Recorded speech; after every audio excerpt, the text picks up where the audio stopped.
ಜನಪ್ರತಿನಿಧಿ ನ್ಯಾಯಾಲಯದಲ್ಲಿ RTI ಕಾರ್ಯಕರ್ತರು ದೂರು ದಾಖಲು ಮಾಡಿದ್ದಾರೆ ಸರ್. ಹಾಕಲಿ, ಸುಳ್ಳು ಕೇಸ್ಗಳು ಹಾಕಿದ್ರೆ ಅವಕ್ಕೆಲ್ಲ ಉತ್ತರ ಕೊಡೋಕ್ಕೆ ಶಕ್ತಿ ಇದೆ. ಸುಳ್ಳು ಕೇಸ್ಗಳವೆಲ್ಲ ನಿಲ್ಲಲ್ಲ ಕಾನೂನು. ಕೇಂದ್ರ ಸರ್ಕಾರ ವಕ್ಫ್ ಬಗ್ಗೆ ಬಿಲ್ಲು ವಕ್ಫ್ ಬೋರ್ಡ್ ಬಲ್ಲೇ ಬದಲಾವಣೆ ಮಾಡಲಿಕ್ಕೆ, ಅಮೆಂಡ್ಮೆಂಟ್ ಮಾಡಲಿಕ್ಕೆ ಇವತ್ತು ಪ್ರಯತ್ನ ಮಾಡ್ತಾ ಇದ್ದಾರೆ. ಯಾಕಂದರೆ BJPಯವರಿಗೆ ಮತ್ತು NDA ಕೇಳಿಸ್ತಿರೋ ಹೋಗು, ನಾ ಏನು ಮಾಡೋದು.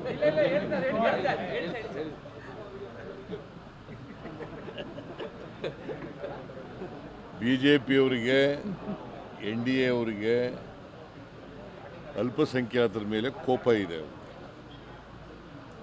ಯಾಕಂತಂದರೆ BJPಯವರು ಯಾವತ್ತೂ ಕೂಡ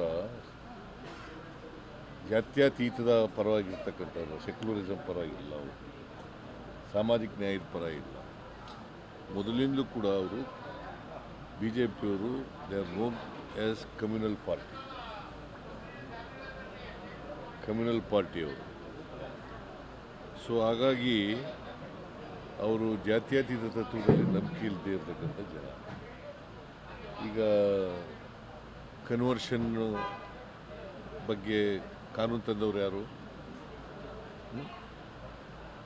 ಅವರೇ ಅಲ್ವಾ BJP ಅವರು? ಕೌಸ್ಲಾಟರ್ ಅಮೆಂಡ್ಮೆಂಟ್ ತಗೊಂಡ್ಬಂದವರು ಯಾರು? ಅವರೇ ಅಲ್ವಾ? ಇದನ್ನು ಹಂಗೆ ಮಾಡಲಿಕ್ಕೆ ಪ್ರಯತ್ನ ಮಾಡ್ತಾ ಇದ್ದೀವಿ. ನಾವು ಸಂಪೂರ್ಣವಾಗಿ ಅದನ್ನು ವಿರೋಧ ಮಾಡ್ತೀವಿ. ಸಂವಿಧಾನ ನಂಬಿಕೆ ಇರ್ತಕ್ಕಂಥ ನಾವು, ಸಂವಿಧಾನದ ಪ್ರಕಾರ ಎಲ್ರಿಗೂ ಸಮಾನ ಅವಕಾಶಗಳಿದೆ. ಮತ್ತು ಅವರ ಪರ್ಸ್ನಲ್ ಬಗ್ಗೆ ಇಂಟರ್ಫಿಯರ್ ಆಗೋದಿದೆಯಲ್ಲ, ಇಟ್ ಈಸ್ ಆಂಟಿ ಕಾನ್ಸ್ಟಿಟ್ಯೂಷನಲ್.